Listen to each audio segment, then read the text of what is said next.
welcome back to Revelation on Demand podcast, a podcast interested in what the Bible has to say about our lives today. Join us as we see what revelations we find today. I'm your host, Justin D. Myers, and I'm joined today as usual by Mr. Chris Hess. How you doing, buddy? Hey, how you doing, brother? Doing great. Sounds like we're finally getting this thing off the ground after hours of technical difficulties. So, yes, I agree. It's good to actually be doing this now. So, that's why it's more important about how you're doing than me. Yeah, right. So, anyways, to apologize to the listeners, I have dropped the ball on the interview episodes.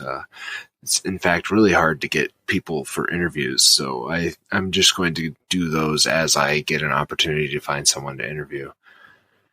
We jokingly said in the last recording that we were going to just mock interview, and me and Chris would disguise our voices and interview each other, but I thought that was a bad idea, so we're not going to do that. Everything's going good over here, so shall we just recap since we got such a long section? We'll just, nothing really new in the world, but it's still doing what it's doing. Yeah, absolutely. So we gave an extensive breakdown as to why Daniel was getting taken to Babylon. And because in the very first chapter that we were covering, the very first chapter that we covered previous to Dan being taken to Babylon, and what exactly went down there as he got there, and so on and so forth, which we'll get into detail here in a sec, was like the context and the pretext to it. So, yes. So as we were breaking down how Daniel is, why the reason that truly that Daniel's being taken, and more specifics on that, we also got into the fact that as he got there, there were certain practices that him and the other Jews wanted to still follow in opposition to, not opposition, but in contrast to the Babylonians. Like, for instance, like him and his friends refused to eat the royal food, and so for a way of putting it, they considered that to be defiling themselves. So anything that they're being provided with provisions wasn't as quality, which is one thing we went over. And it wasn't, it wasn't the way that they saw godly food, or, their intake being taken care of. They didn't see themselves being taken care of by this, so to speak, royal quality food that was really more or less, sparse meals. Well, the biggest problem with the food was that it was probably sacrificed to pagan gods. So the god of Babylon at the time would be known as Bel. And so most likely the royal food would have been stuff that was, sacrificially offered to this fake god. So Daniel and his friends would see that as not something they would be able to partake in, So. Correct. And as we were delving into the detail of that and reading further on, we ended up finding out that he was given a challenge to eat only vegetables and different foods in this lavishing thing that they're being provided. And they ended up looking much, much better than the Babylonians did. They looked healthier. They were healthier in their training to be assimilated into their society. They were all being trained. The new Babylonians, so to speak, anyone who had been integrated into their society was in these training camps to be groomed, so to speak, for their Babylonian needs. Yeah, they were getting groomed to join the Babylonian council, so they would have been the Jewish equivalent of high courtsmen in the new Babylonian setting, so that the Jews would have quote unquote representation in their new home where they've been taken to. So it's an assimilation tactic that dates back quite a ways. You take Rome did this a lot. You take some of the people who were from the culture you just assimilated or took over, and you raise them up with your standards and your practices, and then you have this kind of amalgam of what was originally their culture and your culture now as a leader for the old people, so that they could feel like they're being taken care of, they're being heard, they're being integrated. in a way. Right. And in this event, there was most of the Jewish population that had been brought in was following the example of these prophets that were speaking out against Babylonian ways. And when they had taken over, it was Jerusalem, right? Yeah. Yes, when they had taken over Jerusalem and brought over more people, they wanted these people to set a greater example than, so to speak, groomed individuals of the past that were speaking out against Babylonia, and they wanted them to be, quite a bit more respectful, and get the idea drilled into their heads that this isn't going away. Like, we realize you want to leave, and that was the main message these prophets were speaking out against: is that someday we'll leave. This is not permanent. But yeah, why don't we go ahead and get into today's chapter, more importantly? Yeah. So this is a pretty heavy chapter. We're going to try and get as many gems out of it as possible, because like I've said before, we don't cover everything in this podcast, but hopefully you'll see some things that'll inspire you to actually go and study further. So we're going to try and point out the interesting things in this chapter as we go along, and hopefully if there's anything that we don't cover well enough, that'll inspire you to go search on your own, because that's what we really want to do. So we're about to see another test for Daniel and his friends here in this chapter. These tend to be some of the more well-known stories of the Bible, so many of you probably know where this is going. Is there anything you want to add to that before we start the reading? I think we should leave this part up to surprise. And this next section, for in case you didn't know, we're on the book of Daniel, chapter 2, is going to, start to shift the dimensions of the story a little bit more to the this actual leader, so to speak, that is in charge of Babylonia. So why don't we go ahead and dive into that? Sounds good. In the second year of his reign, Nebuchadnezzar had dreams. His mind was troubled and he could not sleep. So the king summoned the magicians, the enchanters, sorcerers, and astrologers to tell him what he had dreamed. When they came in and stood before the king, he said to them, "I have had a dream that troubles me, and I want to know what it means." Then the astrologers answered the king, "May the king live forever. Tell your servants the dream, and we will interpret it." The king replied to his astrologers, This is what I have firmly decided. If you do not tell me what my dream was and interpret it, I will have you cut into pieces in your houses, turned into piles of rubble. But if you tell me the dream and explain it, you will receive from me gifts and rewards and great honor. So tell me the dream and interpret it for me. Once more they replied, Let the king tell his servants the dream, and we will interpret it. Then the king answered, I'm certain that you are trying to gain time because you realize that this is what I have firmly decided. If you do not tell me the dream, there is only one penalty for you. You have conspired to tell me misleading and wicked things, hoping the situation will change. So then tell me the dream, and I will know that you can interpret it for me. The astrologers answered the king, There is no one on earth who can do what the king asks. No king, however great and mighty, has ever asked such a thing of any magician or enchanter or astrologer. What the king asks is too difficult. No one can reveal it to the king except the gods, and they do not live among the humans. This made the king so angry and furious that he ordered the execution of all the wise men of Babylon. So the decree was issued to put the wise men to death, and men were sent to look for Daniel and his friends to put them to death. So we're going to stop right there before we get into the big prophetic dream that we're really going to dig into here. But right there we see, we talked a little bit about astrologers, magicians, and whatnot in a previous episode, and Chris was like, oh, there's magicians in the Bible. Yeah. So back in this time, it was very common for courts to have these quote unquote wise men who used all sorts of interesting things such as star signs and reading bones and stuff like that, casting ruins, all these kind of mystic practices where they would try and discern wisdom from the world in what would be improper ways to Christians. So we see the king challenging this group of, magicians and wise men that he has around him, like, hey, I had this dream. It troubled the heck out of me. I'm not going to tell you what it is. You have to tell me what it is and then tell me what it means. So he's basically asking these guys to read their mind. And of course, all these wise men are pretty much charlatans in this regard.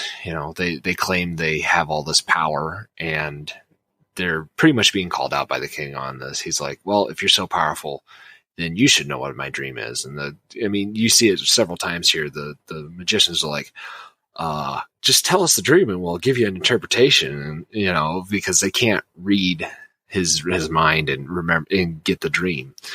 So some translations will say Chaldeans in there instead of astrologers. So the Chaldeans were a society that Babylon took over at one point, and they were some of the leaders in what we know as astrology, which is that star sign and studying the movement of the planets and the stars. So whenever you see Chaldeans, it's often referring to astrologers because they're known for that. So, which is all founded on just that's a life that you're living a lie. I must be real. No matter who you are, if you're just taking a look at some of the stars and being like, especially at this time and age, take it as you will. But if you're looking at stars or just formulating a bunch of bone patterns, like, that's all you're doing. I mean, don't get me wrong, you might be able to identify certain objects and stuff like that. I don't doubt that. I don't doubt that they're in their intellect with that. But to be founded on a fallacy like that is it's crazy for me to think about in a modern era. Like, wow, these people were the leaders of society, and this is simply all they did. Oh, a shooting star. Yes, so I could tell you based off of that. Right. So your dream, but they couldn't come up with the story for the dream because they ultimately saw that, the second Nebuchadnezzar said, that's not my dream, they were going to be put to death. They didn't think they were honestly going to be put to death for a simple request, but hey. Yeah, no, and that's the thing. They know his reputation. He's a brutal leader. He's like a military master. We've seen this in the last episode, and they know that he means business. He says, you're going to do this for me the way I tell you to do it, or you're going to die. So they're not even like willing to chance guessing what his dream was, because it could be anything. You could come up with some pretty troubling ideas of what would trouble a king, but you'd be far off. As we see, this dream is very weird in the way it was presented to Nebuchadnezzar. So it's not something that anyone could have guessed. So, typically these magicians would get the dream from the pharaoh or king or whoever, and then they'd give some sort of interpretation, kind of a lot like dream studying today.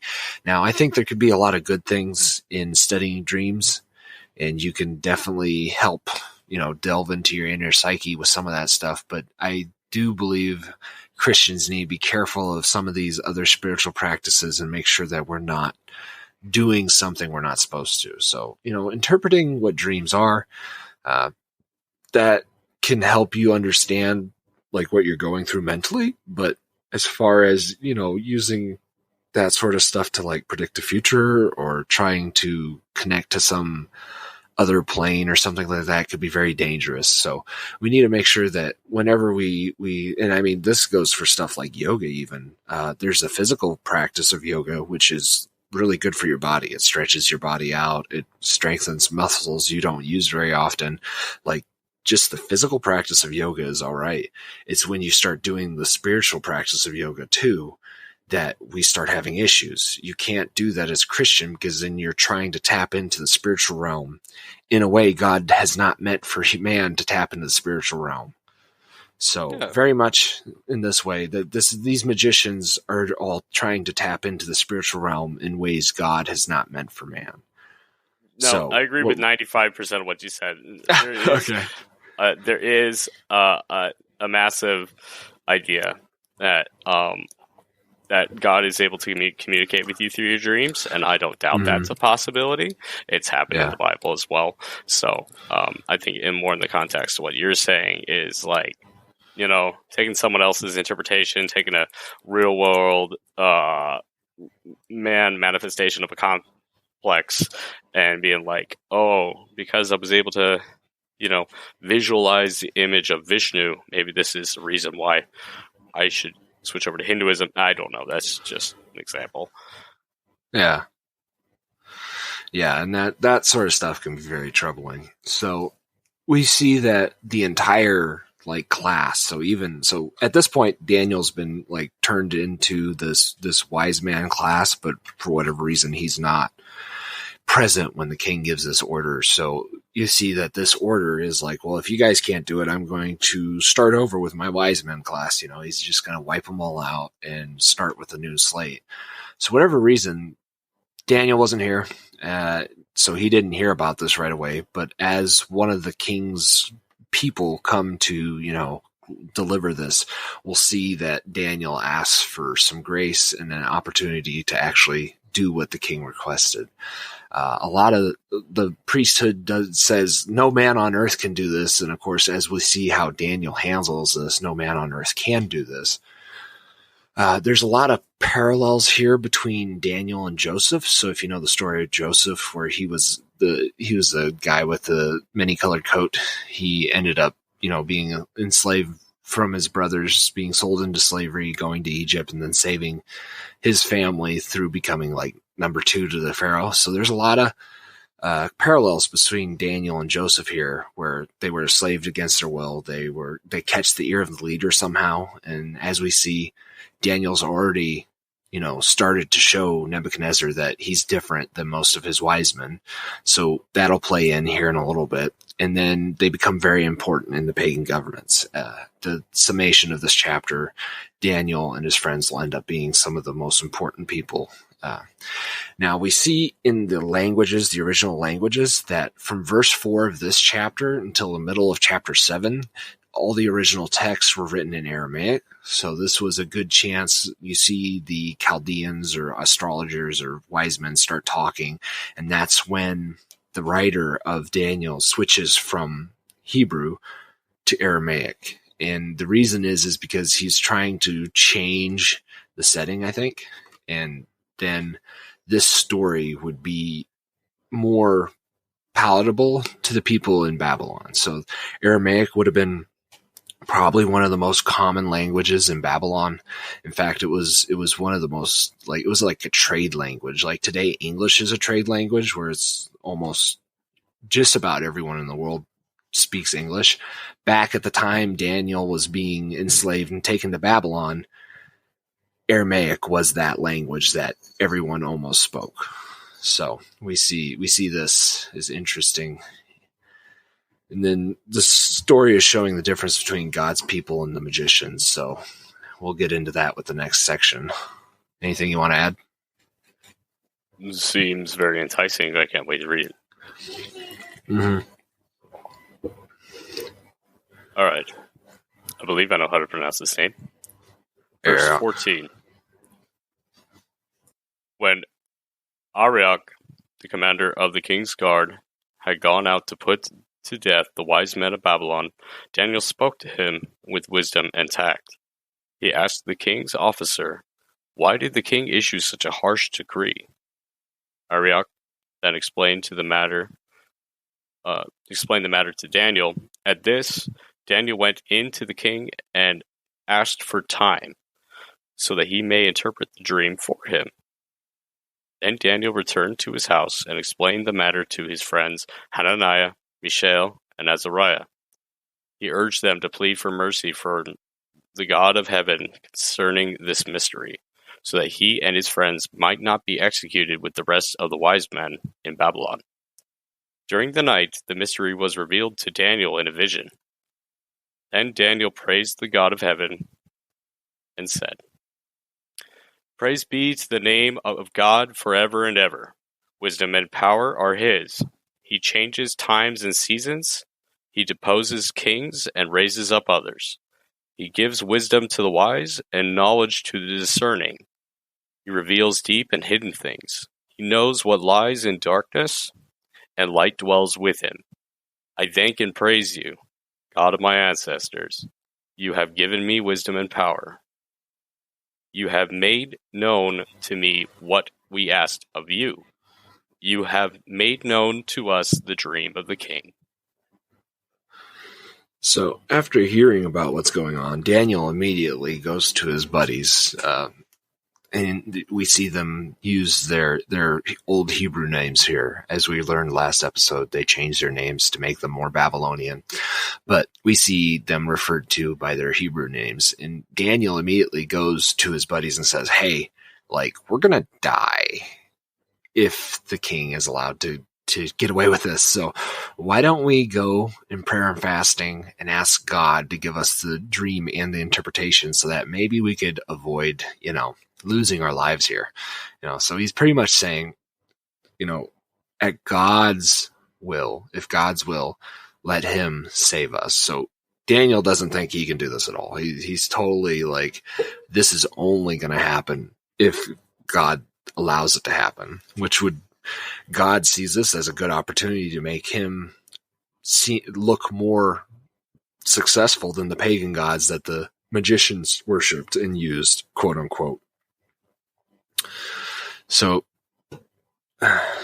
God makes known the future to us, so he doesn't give us all the details. Much like this dream, we'll see that there's many things that could be tied back into Revelation or during times in history where there's many places it applies. So Daniel didn't understand fully what the dream meant.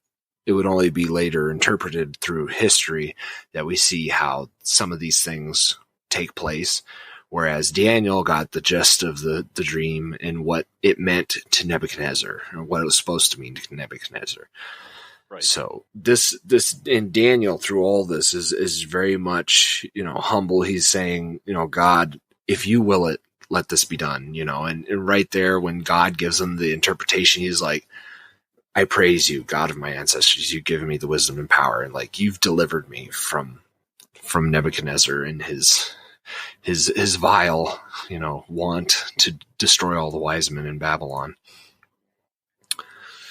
So right. We have a God of action too. So if you don't mind me interjecting, go ahead. We also have a God of action. So in the event that a lot of people will go ahead and say, well, I don't find myself in faith because I don't see my prayers answered.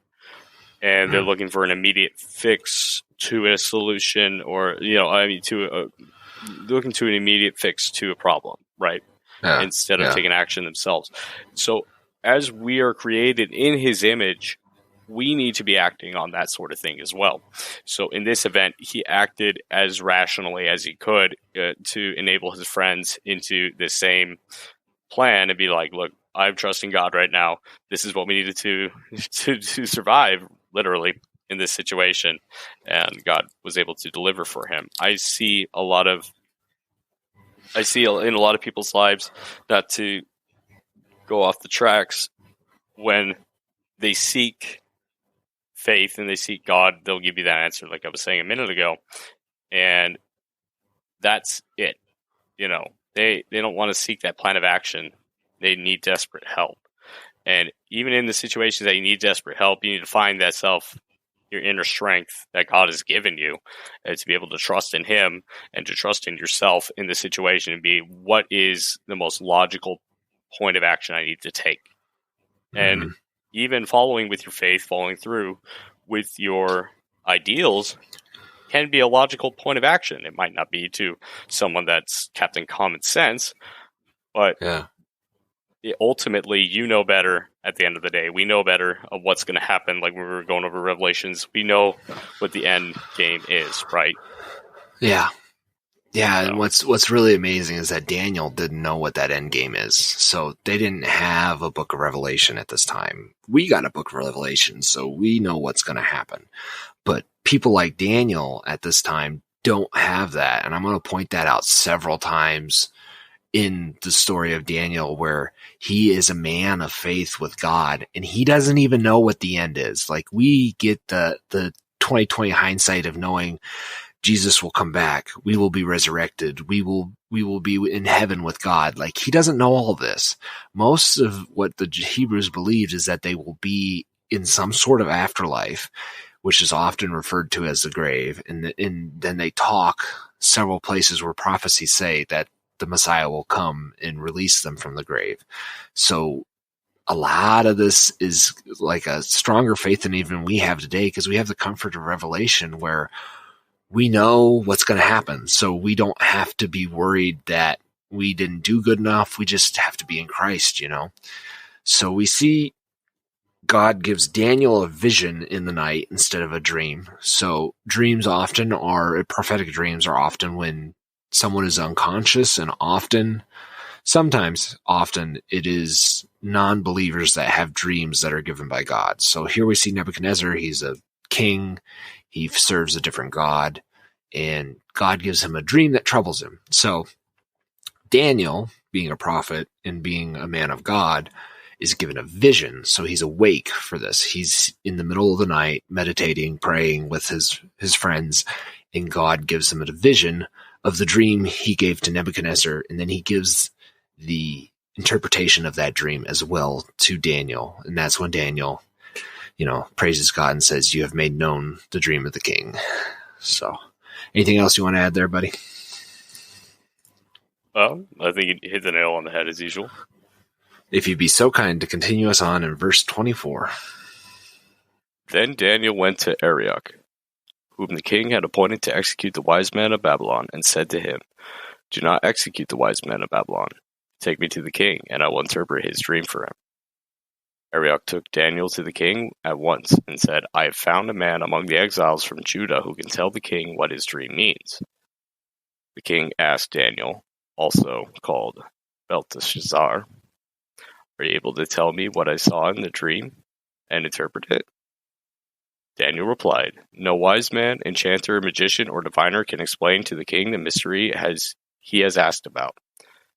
But there is a God in heaven who reveals mysteries.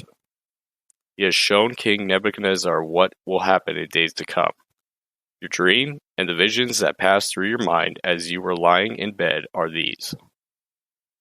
As your majesty was lying there, your mind turned to things to come, and the revealer of mysteries showed you what is going to happen.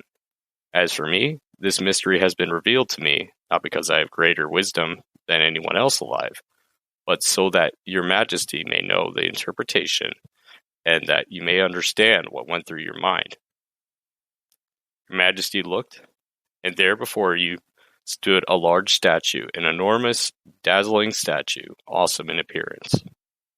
The head of the statue was made of pure gold, its chest and arms of silver, its belly and thighs of bronze, its legs of iron, its feet partly of iron and partly of baked clay. While you were watching, a rock was cut out, but not by human hands. It struck the statue on its feet of iron and clay, and smashed them. Then the iron, the clay, the bronze, the silver, and the gold were all broken into pieces, and became like chaff on a threshing floor in the summer. The wind swept them away without leaving a trace. But the rock that struck the statue became a huge mountain and filled the whole earth. This was the dream, and now we will interpret it to the king. Your Majesty, you are King of kings. The God of heaven has given you dominion and power and might and glory. In your hands he has placed all mankind and the beasts of the field and the birds of the sky. Wherever they live, he has made you ruler over them all. You are the head of gold. After you, another kingdom will arise, inferior to yours. Next, a third kingdom, one of bronze, will rule over the whole earth. Finally, there will be a fourth kingdom, strong as iron, for iron breaks and smashes everything. And as iron breaks things into pieces, so it will crush and break all the others. Just as you saw that the feet and toes were partly of baked clay and partly of iron, so this will be a divided kingdom. Yet it will have some of the strength of iron in it, even as you saw iron mixed with clay. As the toes were partly iron and partly clay, so this kingdom will be partly strong and partly brittle. And just as you saw the iron mixed with baked clay, so the people will be a mixture and will not remain united any more than the iron mixes with clay. In the time of those kings, the God of heaven will set up a kingdom that will never be destroyed, nor will it be left to another people. It will crush all those kingdoms and bring them to an end. But it will itself endure forever. This is the meaning of the vision this is the meaning of the vision of the rock cut out of a mountain, but not by human hands, a rock that broke the iron, the bronze, the clay, the silver, and the gold to pieces. The great God has shown the king what will take place in the future. The dream is true, and its interpretation is trustworthy. So right there, Daniel starts off, being very humble. He's saying, like, no one can do this other than the God in heaven. So he's totally, representing God as well as possible here. He's not taking any of this credit. And we'll see in Nebuchadnezzar's response that he doesn't quite understand that. Daniel understands it, but Nebuchadnezzar doesn't quite understand that. He praises Daniel for what he did, even though Daniel would say, no, it was God that gave this all to me. So we see this statue, and if you ever get a chance to go online and look at videos and look this up, there's a lot of cool animations and just visual representations of the statue in this entire story. So we start with the head of gold, which is Nebuchadnezzar in the Babylonian Empire. And gold is probably like one of the most precious metals known to man at this time. So we're thinking like this empire is pure and very rich and powerful and is the head of the statue. So it's obviously what these other empires are going to try and, do again and again as we see through history. So right now, and I think the gold was often accredited to Nebuchadnezzar because we see him as, unlike some pharaohs and kings where they're like very, obstinate towards God and just don't believe in the one true God. We see Nebuchadnezzar kind of waffle back and forth a lot. So he sees that God is this powerful thing and he worships God as a God amongst gods. So he's a little bit wrong, but he also worships him as, more powerful than other gods. So he's like right there. He's like, he kind of understands the nature of God, but he waffles back and forth. He's got these other gods that he serves, and he's often, turning back to them instead of just focusing and converting in a way. So, right, which could very well be also a cultural adaptation of where Nebuchadnezzar is from, because, like you're saying, he interprets it ever so slightly correct, but he's not on the mark because of the fact that he was raised in a polytheistic, multiple god religion, and anytime.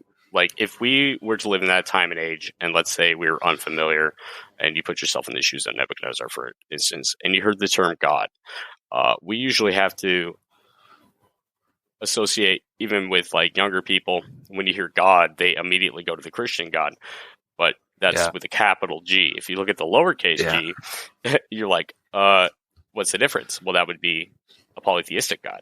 So I think on a smaller context, less intellect, this is what it would most commonly be associated with.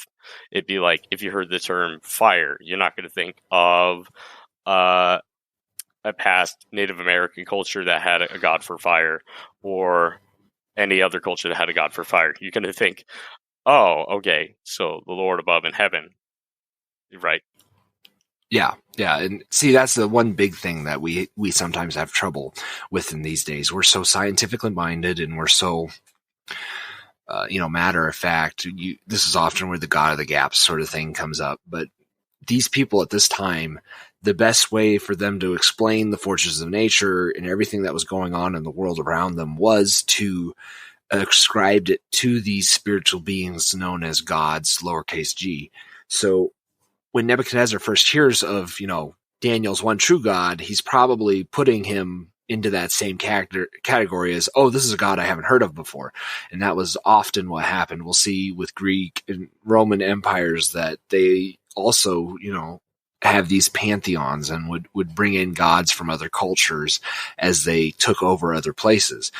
Today we don't understand that. There is pagans in the world, but they're not in power like they were at the time that this was all written. So when they hear of God, they already have kind of a context where it's spiritual beings, but they need to be, convinced that our God is the one true God over any other gods. Like Christians never say that other gods don't exist. They always say they're not worth worshiping because they're not all-powerful gods. They were creations, just as we are creations. They're not deities to be worshipped.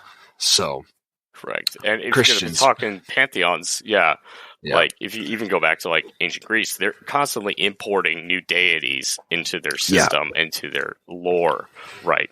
Well, it was tradition in Babylon to start importing deities that will just whatever they can come up with, but in realistic standpoint. But for those that believed, they didn't know that they were just adding gods, from other cultures, from reformations. We were just talking about how the people of Judah were bringing in a new flavor of culture that Babylon wanted for themselves. Well, if they'd done that in previous years, and we sure darn well know they did, is they've taken other gods and done that before.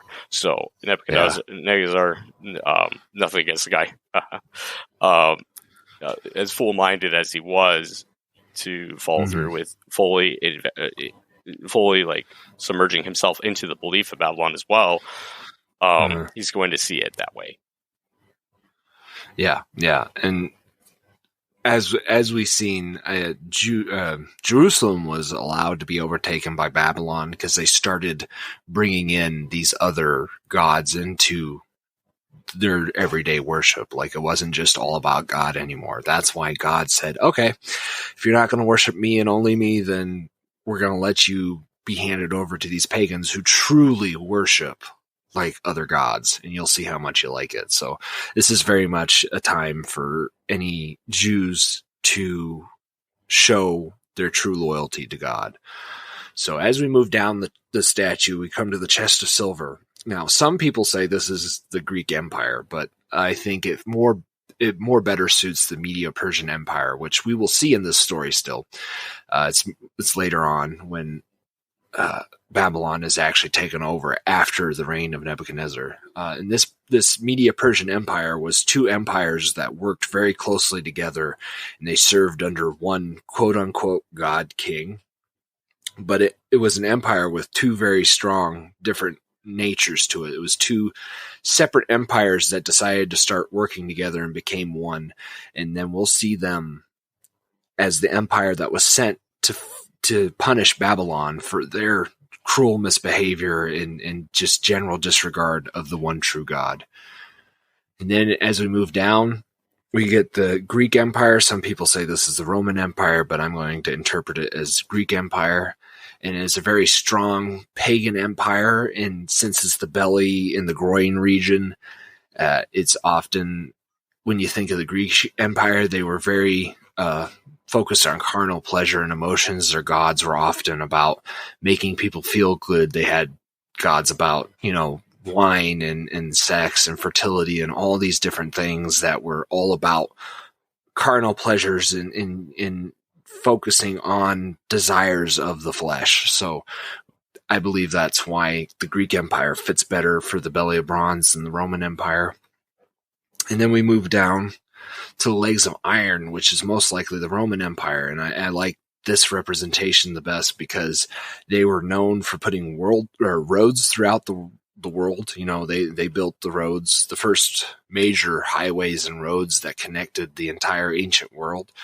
So I feel like them being the legs, and they were this strong authoritarian government. So whenever you see stuff like iron, it's often, a fist ruled with a fist of iron. We have those sort of authoritarian connections to iron things. So when we see this, it's very much the Romans ruled with an iron fist sort of thing. So They are the legs of iron.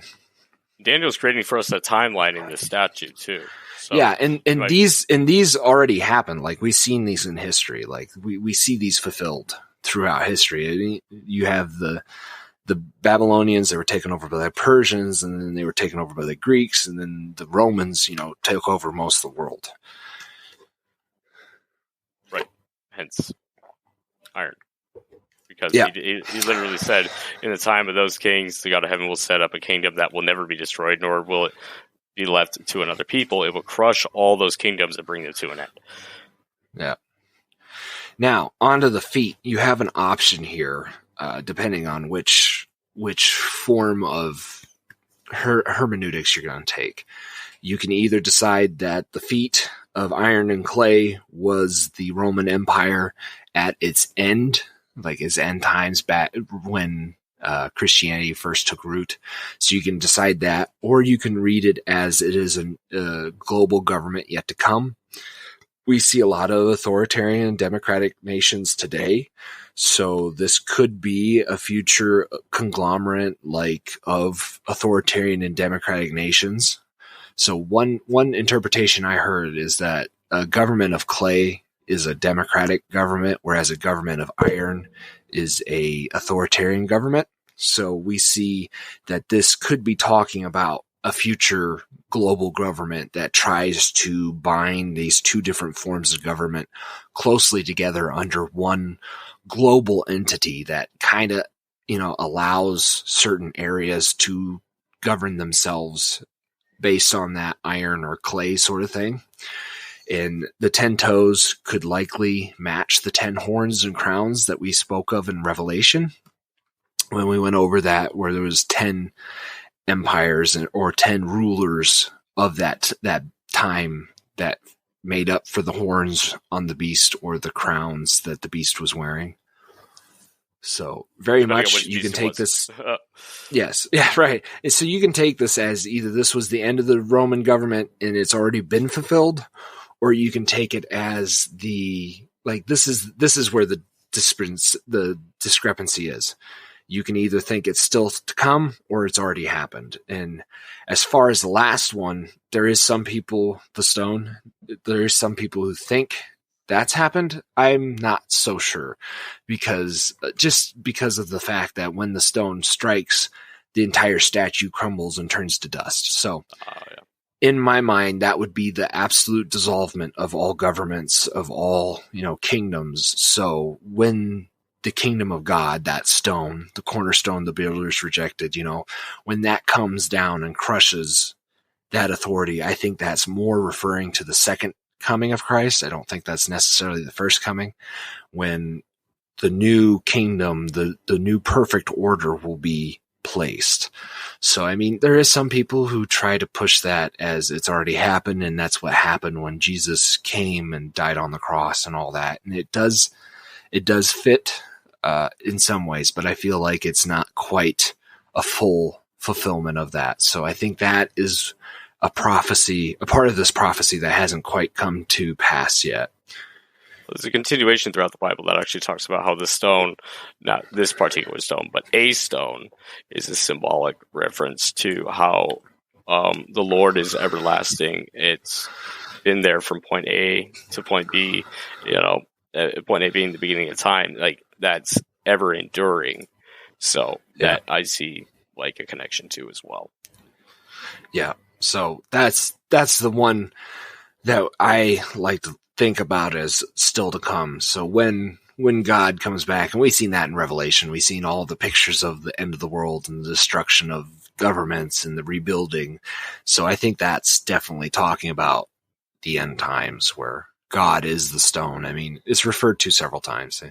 The stone, the cornerstone the builders rejected, the not by hands, all these stone references and mountains often are attributed to the kingdom or God and his kingdom sort of thing. And then we see at the end of this that the stone turns into a mountain and takes over the whole earth. So I think that is very much tying back into the Revelation where it's talking about the new recreation of earth. Correct. Would you like to finish us off, this last little section at 46? Yes. Then King Nebuchadnezzar fell prostrate before Daniel and paid him honor. and ordered that an offering and incense be presented to him. The king said to Daniel, "Surely your God is the God of gods and the Lord of kings and a revealer of mysteries, for you were able to reveal this mystery."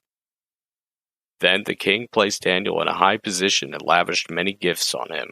He made him ruler over the entire province of Babylon and placed him in charge of all its wise men. Moreover, at Daniel's request, the king appointed Shadrach, Meshach, and Abednego administrators over the province of Babylon, while Daniel himself remained at the royal court. And just for the record, Shadrach, Meshach, and Abednego are also our friends from earlier. Yes, that's their Babylonian names. So we don't see. I mean, it said really quickly in a parenthesis that Daniel is called Belteshazzar, but we see his friends either referred to as Hananiah, Zechariah, and I forgot Mishael. Hananiah, Mishael, and Azariah. Yes, or they're referred by their Babylonian names. So just one of those things to keep in mind when you can tell who's telling the story by what name they're called by. So now, right there, that first section, the king is bowing to a slave. So this is like unheard of. Like, yeah, he's a royal slave. Like, he's one of the higher ups, but he's still a slave. Like, kings didn't bow to slaves. Whenever you bow to someone, it's a sign of showing your submission or your praise and reference to someone. So a king would never bow to a slave. So this would have shocked the entire court. This would have been something absolutely shocking. But of course, Daniel did something shocking and told the king his dream. Like, he didn't think it was possible. So this totally floored Daniel or Nebuchadnezzar. But we do see the one thing that Nebuchadnezzar doesn't necessarily praise, Yahweh. He praises Daniel for his God, Yahweh. So we're once again at this place where Nebuchadnezzar's not quite there. He doesn't quite understand the relationship between Daniel and God. He thinks that Daniel is just another one of these wise men who serves a more powerful God than the other wise men in his court. So, yes, even though what he said is beautiful, surely your God is the God of gods and the Lord of kings and revealer of mysteries, for you were able to reveal this mystery. I mean, surely your God is the God of gods and the Lord of kings. That's awesome. Yeah. He just like he almost gets it. But just there he says, I praise you, not your God. So he's like right there.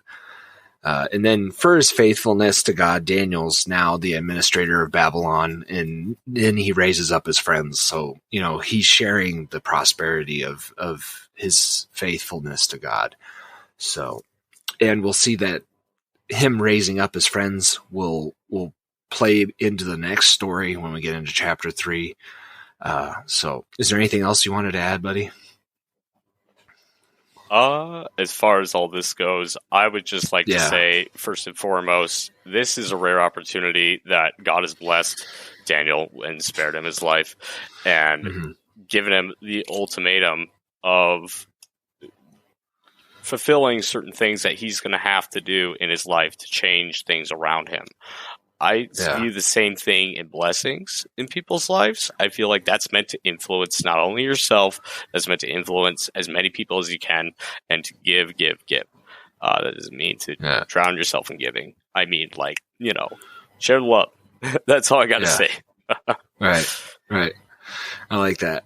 And I think the takeaway for today is that even if we're in dire straits, even if it seems like things are going terribly, which is easy to do these days, but even if they seem terrible, we need to remain faithful to God. And then even in those terrible situations, when God, rewards us and blesses us, we need to remember those around us that shared in our struggles, that shared with us, that prayed with us, that, are walking with us in our faith. We need to remember those when we do get blessings. So like you said, give, especially, if you're struggling and someone comes to you with scripture or says, God, I'm praying for you and we're thinking about you. Remember those people when you get those blessings. So. Absolutely. Yeah. We bring it on home. We're all good. Oh, you want me to do the end cap? Oh, I'm more happy. Oh, you can. Thank you for listening to the Revelation on Demand podcast. Please like, share, and subscribe wherever you are and wherever you catch podcasts from. Please, if you like what we're doing, share this with a friend, family member, or someone from your church. This is a completely private venture, and we receive no funding from any sources. If you have any comments, questions, or concerns, please feel free to contact us at revelationondemand@gmail.com. God bless, and see you next time.